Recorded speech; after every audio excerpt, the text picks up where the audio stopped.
All right, everybody. It seems like as we are getting into these discussions that some of us don't know how to respond to one of our classmates.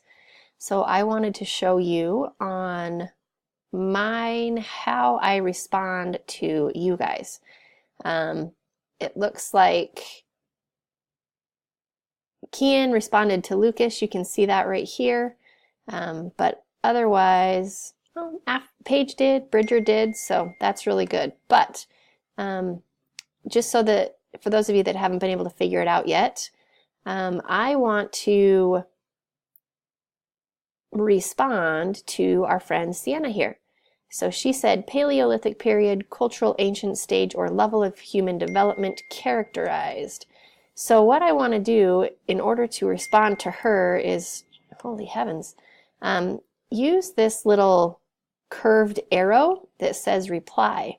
So I'm going to reply to Sienna's response, and I'm a little bit confused as to what she's telling us. So I'm going to write to her, I'd love to have you give us a little bit more information and help us connect the thoughts that she shared here with our question in the discussion thread, which if we scroll up is, in what ways does the culture of Paleolithic people resemble modern human cultures? So I'm having a hard time making the connection myself, so that's why I'm sending that response. Once I type the information in our box right here, we're going to post it, and then it will go back to the discussion thread.